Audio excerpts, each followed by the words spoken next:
Luke chapter 14 today, so go ahead and get your Bibles, and let's just jump right in. How's that? We're going to jump right in. Luke chapter 14, we're going to start in verse 28, and we're in week 3 of this series that we've been calling Dollars and Cents, and we're going to start reading. So Luke chapter 14, verse 28, when you get there, say, yo, yo, yo.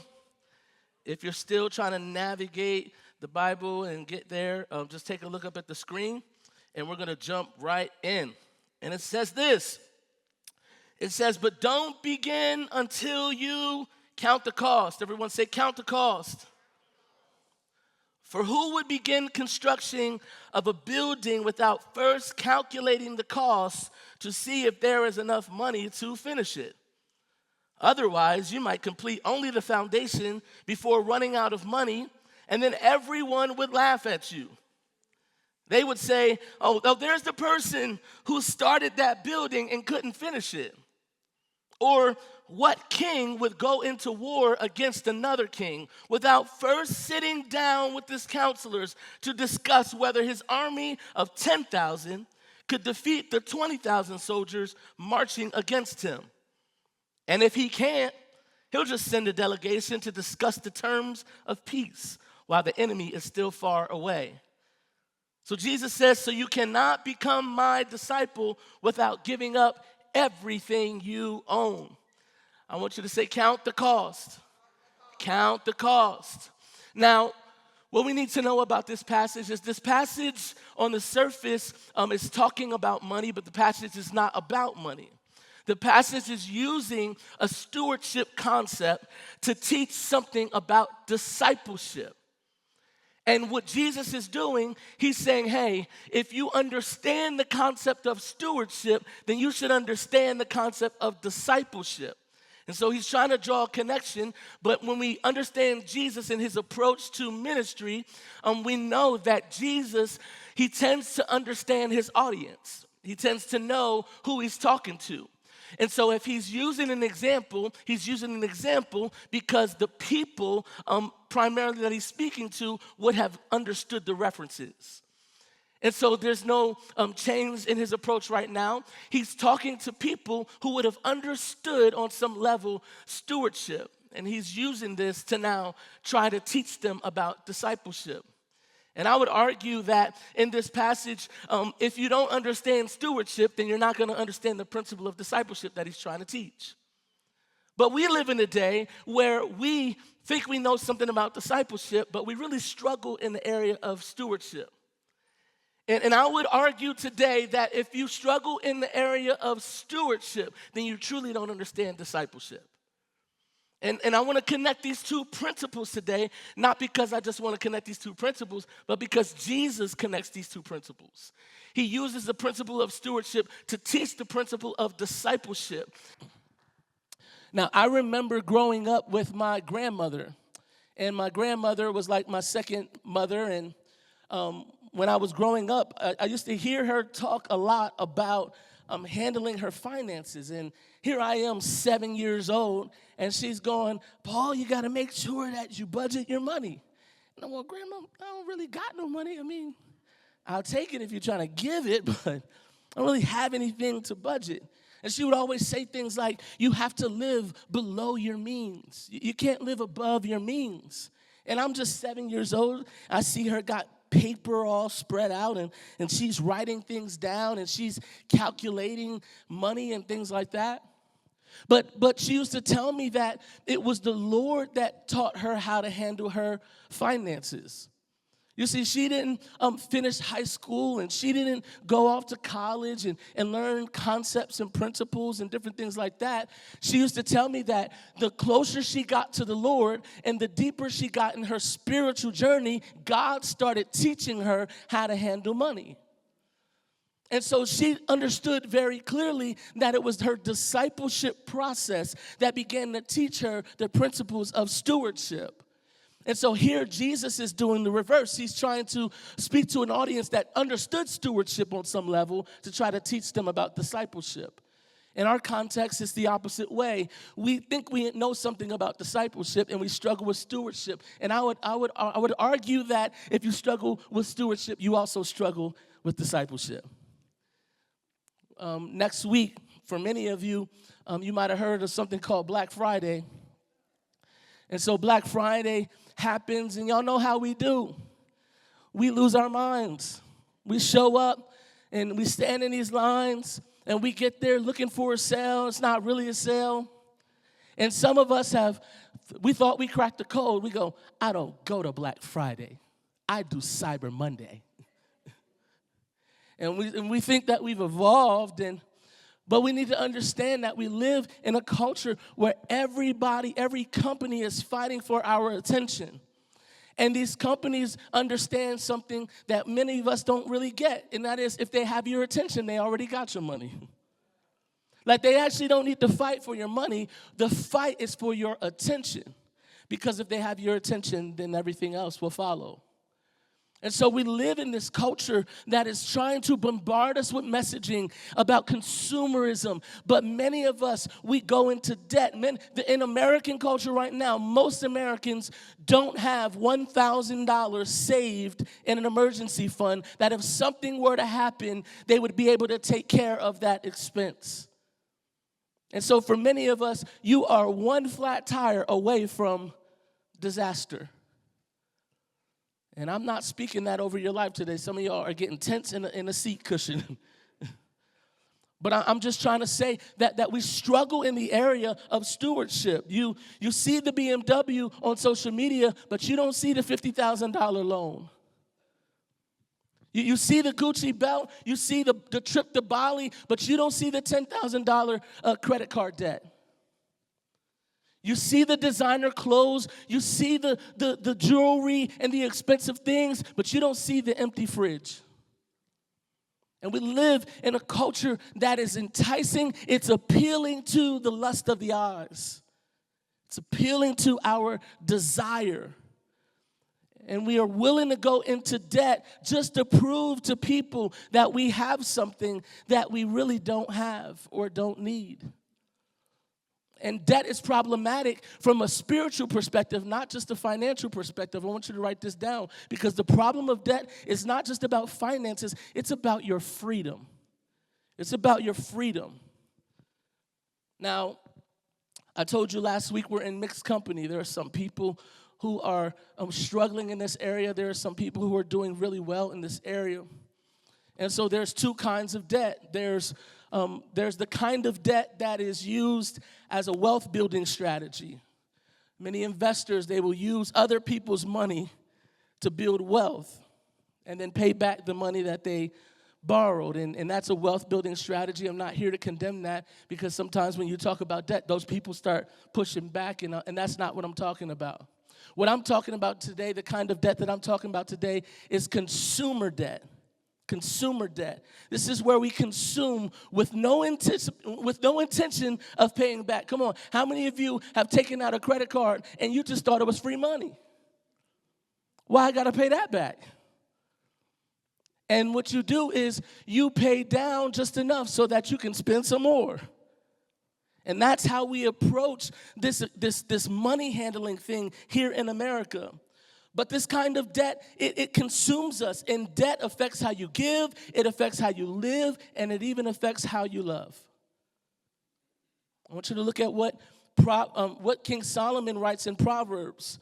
He writes this in Proverbs 22:7. He says, just as the rich rule the poor, so the borrower is servant to the lender. Servant to the lender. So debt is not just about finances, it's about freedom. And you know this to be true. Let me tell you how you know this to be true. Because if somebody owes you money, the worst thing in the world is to see the person that owes you money and they on social media doing something that you didn't approve of. You mean you owe me money and you went on vacation? You didn't check in with me to make sure that I didn't need my money back? I'm going to need my money back. And the reason why you feel like you have that leverage is because of this spiritual concept that the borrower is servant to the lender. And we've convinced ourselves that God doesn't care about money. He doesn't care about how we handle our finances, and it's just not true. I actually think that it is a tactic of the enemy for us to allow Jesus and his word to disciple us in every single other area of our life except for our finances and our resources. What we have determined is that God, his word, and the spirit of Jesus that's alive in us. Pastors can talk about our spiritual lives. You can disciple me in every other area, but you better not tell me what to do with this money. And I think the enemy has convinced us to remove Jesus and his word out of our financial decision-making and stewardship. And in that, we are now being discipled and led by the culture and the world system. But Jesus cares, God cares about how we steward resources because resources belong to him. It's his money. It's not ours. Deuteronomy 8:18 says this. It says, "You shall remember the Lord your God, for it is he who gives you the power to get wealth." This is why we don't have to rely on the world system. This is why your job is not your provider, because it is it is God who gives you the power to get wealth. It is God who is providing, and he's using this job that you currently have. But jobs come and go. Somebody say amen. With the job that you have right now, you may not always have, and you better have a foundation, a source that is beyond this job, beyond this role that I have right now, because it's he who gives us the power to get wealth. And he is my sustainer. He is my foundation. He's where I built my life and my security. I'm not relying on the world system. I'm relying on God's economy. And so I can have peace in uncertain times. I can have peace even though the government is shut down. And I don't know where all this stuff is going to work out. I think everybody done lost their mind in the world system. But what I do know is that God in his wisdom is taking care of me.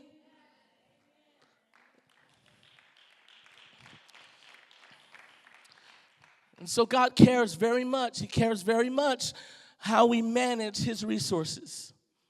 Now, if you're in this room today and you've ever said to yourself, okay, enough is enough. I want to be financially free. How many of you have said that before? Enough is enough. I want financial freedom. I'm not going to be scraping the bottom of the barrel any longer. I'm not going to be struggling any longer. I'm going to be financially free. I want you to write this down. There's a difference between wanting financial freedom and cultivating the habits that get you there. What am I trying to say? What I'm trying to say is desire does not determine your capacity. That wanting it alone is not enough to actually get you on a path to achieve this goal. And many of us, we rely on desire. If I just want it enough, maybe if I just squint my eyes hard enough and I want to be financially free. If I just want it enough, maybe it'll just happen. And that's not the way that it works. You actually have to cultivate the habits that get you there. But for many of us, we are following the blueprint for broke. We're not following the blueprint for God's designed order of how we steward finances. The blueprint for broke says this. It says, just desire more. Just desire more. Just desire freedom. Just desire these things. But then it says this. It says, but do nothing. Desire more, do nothing. And then at the end of the day, when you make a mistake, don't care. That's the blueprint for broke. Desire more, do nothing, and don't care. At the end of the day, can't nobody tell you nothing. We say to people, why are you pocket watching? Why are you in my business? Don't tell me what to do with my money. Don't tell me how to manage my finances. We get super insecure when it comes to this area, and we get super afraid to really talk about and learn how to manage money God's way. But I need us to understand that the blueprint for broke is just desire more, do nothing, and don't care if you make a mistake, and don't care to listen to anybody. That's the blueprint for broke. But God has a different way. God has a blueprint for how we can steward his resources God's way, and that leads to a life of abundance. And I want to show you this through the cost of discipleship. Jesus says this in Matthew chapter 16. Matthew chapter 16, verse 24. And if you can get this right here, if you can get what it means to be a good disciple, you'll understand how to be a good steward. Jesus said to his disciples, if any of you wants to be my follower, you've got to give up your own way, take up your cross, and follow me. If you try to hang on to your life, you will lose it. But if you give up your life for my sake, you will save it. Jesus is giving them a principle of discipleship. He says, if you want to be my follower, you've got to deny yourself, take up your cross, and begin to follow me. So there's two concepts that he's teaching, and it is this. It is, everyone say, decide and deny. Decide and deny. The first thing that you have to do if you want to be Jesus' disciple is he says, if you want to be my follower, first thing you got to do is decide whether or not you want to be a follower of Jesus. You got to make a decision. For so many of us, we think that we can have our cake and eat it too. And somebody said it's cake and eat it too. I don't know anything about that. But some of us, we want to follow Jesus and we want to cling to our own way. We want to be led by Jesus, but we also want to be led by the culture. And it doesn't work that way. You need to make a decision about who's going to be Lord of your life. If Jesus is Lord, then he says you've got to deny yourself, take up your cross, and follow me. You got to make that decision. And it's the same thing that is true about when it comes to stewardship. You've got to decide. Budgeting is not about math, it's about maturity. You need to decide who you want to be. If you're not going to decide, you're going to be led by your desires and your emotions, and that's not going to lead you down a path that you need to go down. You don't need to begin with desire. You need to begin with making a decision. This is who I am. This is who I'm going to be. I'm going to steward my resources God's way. I'm going to live my life God's way. I'm not going to live by the earthly economy. I'm living in God's economy. Somebody say amen. Some of us want financial freedom, but our decisions don't match our desires. The same is true in our discipleship. We say we want to follow Jesus, but our decisions don't match our desires. So you've got to decide, and then you've got to do what? Deny. You've got to deny yourself. The culture teaches us that freedom is having the ability to do whatever we want, whenever we want, and however we want. I used to think that growing up when I was a kid. Remember you was growing up and you just got so tired of your parents telling you what to do all the time? I can't wait till I get older and do whatever I want. Because you think that's freedom. You think freedom as a child is being able to do whatever you want. And then we grow up and we become adults and we still have childlike thinking. And so you think freedom is having the ability to do whatever you want. But I'm telling you this right now. If there's anything in your life that you cannot say no to, you're a slave to it. Whatever you can't say no to, you are a slave to it. And so when you understand true freedom, freedom is having the ability to say yes to God and no to the things that turn me away from him. That's true freedom. And we don't realize the cost of discipleship and the cost of stewardship. Stewardship teaches us that true financial freedom requires this: giving up what I want now for what I want most. You've got to give up what you want now for what you want most. And for many of us, we struggle in this area because there are things that we want most that we just don't want right now.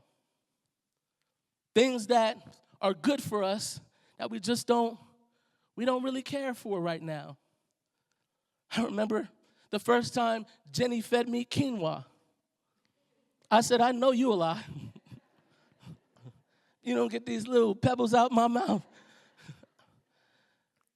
She made this quinoa, and I said, you better not ever feed me that ever again. I don't know what that is. That was pebble dust, and I don't want it. And over time, I had to realize that the things that are the best for me are the things that my palate hasn't been trained for. My palate has been trained for junk. And so all the things that are not good for me, I love it. Grease. I need something to crunch, something to just right? And all of the things that are going to destroy my life are the things that my palate has been conditioned to enjoy. And so if I ever want to be free, if I ever want to be on a path towards freedom in every area of my life, not just finances, I've got to be able to give up what I think I want now for what I want most, even if what I want most doesn't feel good and taste good right now. And many of us, we don't understand the concept of stewardship, so we struggle in discipleship. And God, Jesus is trying to teach us this principle. He's talking to a culture that understood stewardship on some level. He's talking to them, and he's going, what king in their right mind, before they went into war, wouldn't sit down with their counselors and go, I've got 10,000 soldiers, and they've got 20,000 soldiers. What are the odds that we would win this war? Okay, I'm listening to my advisors. It don't seem like our chances are good. Let's go ahead and make a peace treaty with these folk. And so when he said that, they're going, oh, I get it. So I've got to count the cost. And they're getting that. And as we're reading this today, we don't understand it because we don't get stewardship. For many of us, we go, 20,000, I don't care. Send me in there. I can fight. Sit down. Be humble. The truth of the matter is you will not love everything that you want most. At least not right now. What you want most will not always excite you right now. And you have got to practice the discipline. Everyone say the discipline of denial. I'm not talking about denial as it relates to, living in denial of reality. That's not what I'm talking about. I'm talking about saying no to yourself. Saying no to, no one can say no to you. You can't even say no to you. Everything you want, you get. And you got to realize that that's a habit that's not going to lead you anywhere healthy. Budgeting is 10% knowledge and 90% behavior. I used to think budgeting was 100% knowledge. That if you knew how to budget, then you would automatically budget. But it's not that. And I didn't understand because I understand logically how to budget. I understand, like I'm intellectual in the sense that on paper, I can make a really good looking budget. This thing is so beautiful. I mean, look at my budget. These numbers just add up. It all makes sense. I love math. But I struggled with sticking to a budget, and I couldn't understand. I know how to budget. Why can't I live this out? Because it's 10% knowledge. It's 90% behavior. You can't just want it. You've got to cultivate the habits that actually get you there. And so here's a principle that I want to talk about today. How can we embrace sticking to these budgets, and how can we look at this different? There's something called opportunity cost, and many of you already know this, but if you don't know this, opportunity cost is this. It states that whenever you choose to spend your money on one thing, you're giving up the opportunity to spend it on something else. And so opportunity cost is this. Let's say you were invited out to a fancy dinner, and it's all of the friends that you love and you enjoy. They're all going to be there. But you're in a season of your life where you know you need to be conservative about the way that you spend your money. And because you can't say no to yourself and you can't say no to the people in the environment that you just have to be a part of, you go. Let's say the dinner is $50 and you spend $50 on this dinner, and you get home and you realize that you don't have enough gas to get you through the rest of the week, and you've got to work. And so now the money that you could have put in your gas tank to get you to the job that is the reason why you had the $50 to begin with, because God was using the job to provide that resource to you. You've spent that on something without weighing the opportunity costs associated with it. That if I put this money over here, I'm not going to have this money to deal with. I struggled in this area. Early on in our marriage, I couldn't understand why I would look at our bank account and see a certain number of money and why we couldn't go on vacation. It didn't make sense to me. Babe, what you talking about? We got this in the account. Why can't we just go on vacation? I used to think she was allergic to vacations. I'm like, babe, why don't you like going on vacation? We would look at this money, and I'm going, babe, come on. Loosen up. Come on, lighten up. Let's go on vacation. And I would push, and if you know anything about my wife, she would push harder. And I would push harder, and she would push harder. And we would argue, and we would go back and forth. And there was a situation where one time she actually caved in. She said, you know what? Let's have your little vacation. We're going to go ahead and go on vacation. I'm like, finally, don't you see? We go on vacation, and you know it's a great time. We go out there, all inclusive. We're having the time of our lives. It's a great time. I'm like, oh, let's go. Having a great time. We get back, and I go, babe, you see that we have such a good time? And she's like, yeah, we had a good time. 2 weeks later, something that we weren't expecting happened. And the amount of money that we needed to get out of the situation was the amount of money that we spent on the vacation. And she's going, see, didn't we have such a good time on your little vacation? I said, I don't like this case study. Don't use me as an example. But I got it. She wasn't saying no to the vacation. She was saying no in the event that something else was going to happen, and she was saying no to our inability to take care of what could potentially happen. She was weighing the opportunity cost here. She would have been fine to go on vacation if we can do both and. If we can do this and we can do that, then maybe it makes sense to go on vacation. But she was not willing to make a decision to do this at the expense of that. And for many of us, we don't understand that about budgeting, about stewardship. We don't even understand that about discipleship. Your decisions are costing you something. Some of your decisions are steering your heart away from the Lord. And you don't even realize the enemy is playing games with a fancy dinner. The enemy is playing games with that brother that you can't leave alone. With that girl that you keep hitting up at hours that you know you shouldn't even be bothering nobody but Jesus. Shut down your phone and call on his name. You ever went to the store and you thought that the Lord was speaking to you because there was a 70% sale? You went to Target and you went there for a particular thing and you stopped in your tracks and you said, 70% off? I just know the Lord just spoke through the clearance rack at Target, at TJ Maxx, whatever your guilty pleasure is. And you convinced yourself that you needed the thing that you never even went there to get. And you looked at the original price and you said, what? This thing is 70% off? Can you believe I'm about to pay 30% for something that was originally 100%? You're great at math.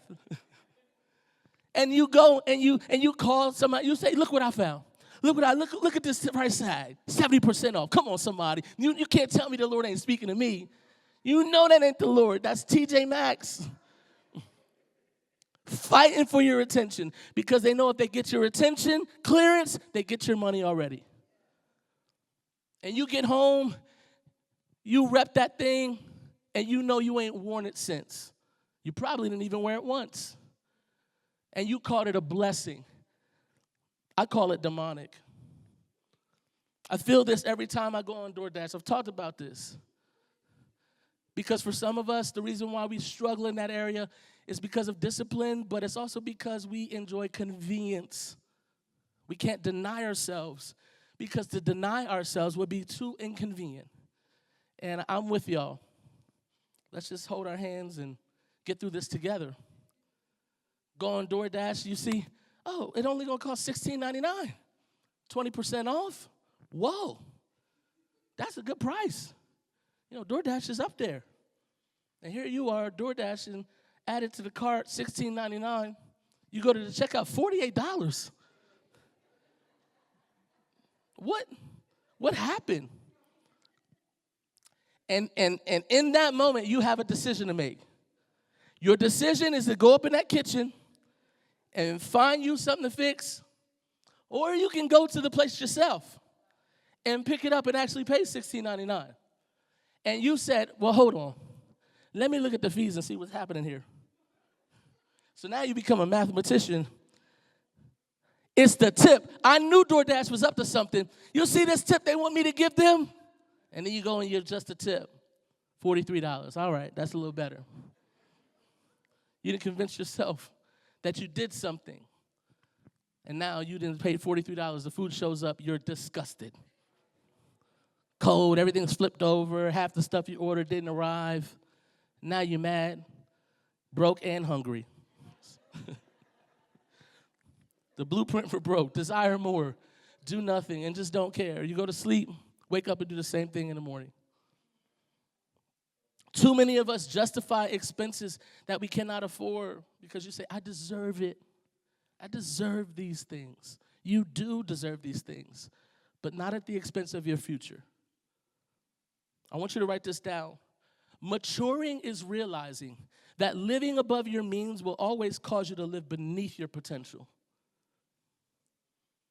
Maturing is realizing that when you live above your means, it will cause you to live beneath your potential.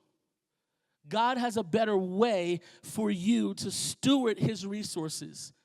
And it comes when you understand the secret to, everyone say, contentment.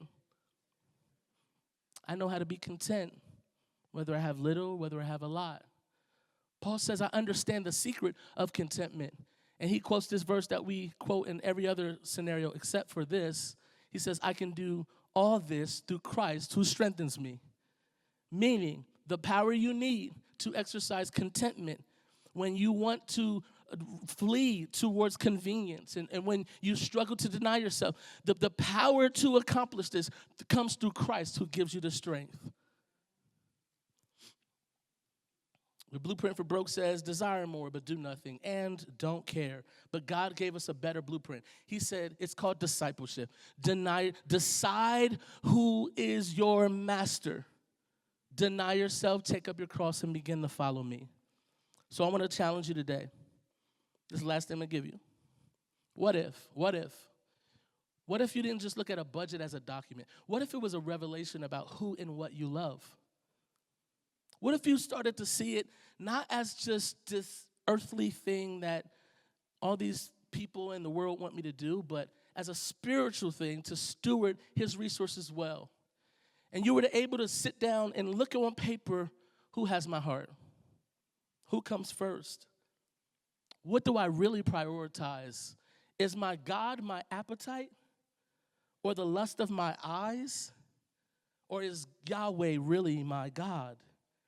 And is he ordering the ways in which that I am distributing his resources? For some of us, we don't just need a new budget. For some of us, we need a new master. And I need us to understand that Jesus is not here to condemn us. He's here to teach us. He wants to teach us through the principles of discipleship that we can carry those over into the principles of stewardship.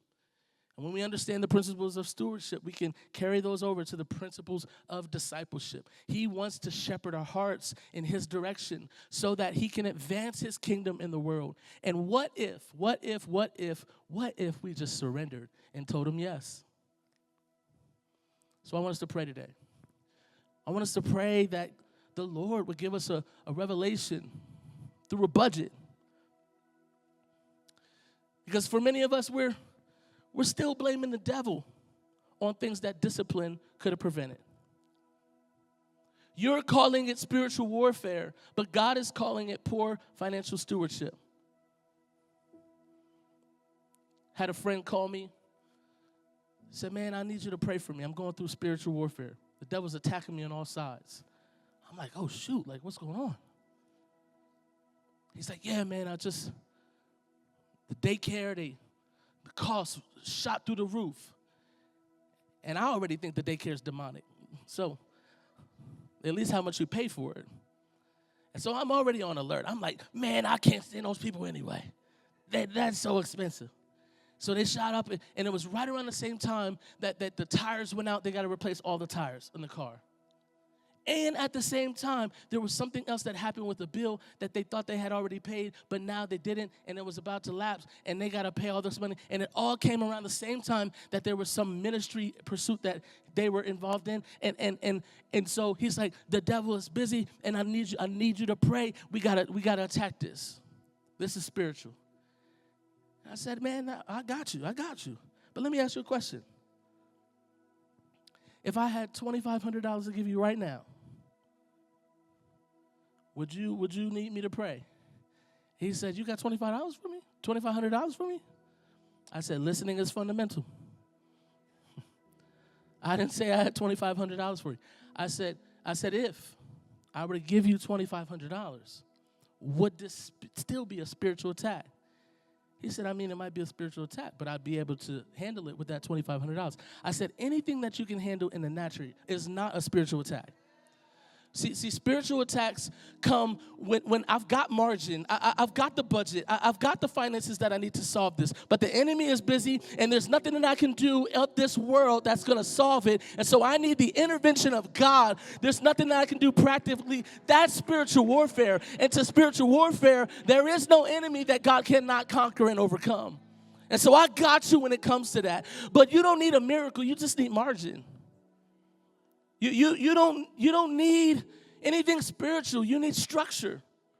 You need discipline. You need a budget. And so here's what I'm going to do. I'm going to pray that the Lord gives us discipline in how to manage our resources. Because I know you. And I know them Jordans you just bought could have went to that daycare. Bro, don't talk to me like that. I'm just saying. Get to a friend that's going to tell you the truth. Stop calling people that are only telling you what you want to hear. And God will steward our hearts in this. And if you're feeling condemnation and shame today, that's not the intention of this. God is so intentional, and he's so careful with how to shepherd our hearts in this. I have made so many mistakes, and I'm still learning certain principles and certain aspects. You know how you grow in certain ways, and you think, oh, I got it under the back. And then the Lord shows you something else, like, dang, I thought I got it. Even as I was preparing this, I'm like, oh, man, that's good, because I didn't learn a whole bunch of stuff. And then he's like, well, you know that one thing right there? Yeah, I just couldn't tell you then because you were so excited to have learned some other stuff. But my plan was to get to this too. But the Lord cares about you, and he is shepherding your heart right now. And you cannot afford to be discipled in the area of your finances by the rulers and the systems and the powers of this world. So let me pray for you today. Let me pray for the people who are going through and experiencing financial crisis. I pray for everyone in this room who is struggling to find work. And not just work, meaningful work. Work that's connected to fulfillment. God, I pray that your provision would go ahead of them. And that you would begin to give them wisdom and insight that doesn't come from the systems and powers of this world. But we begin to lead them and shepherd them in the direction that you would have them go. I pray for every person who is living above their means right now. God, I pray that you would give us discipline. That we would begin to say no to the things that are preventing us from living our God-given potential. And that we would be able to say yes to you no matter the cost.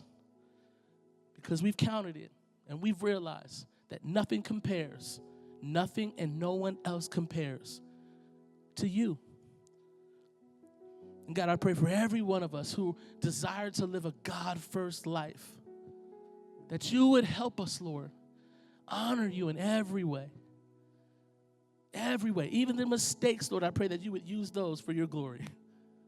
The areas where we're falling short, Lord, that you would use those as an opportunity, Lord, to teach others, Lord, how to get on the right path. I pray that nothing would be wasted in Jesus' name. And God, I pray that as we get these principles right, that your name would be glorified and your kingdom would be advanced. Imagine what we could do if we were to get on fire and steward your resources and your way.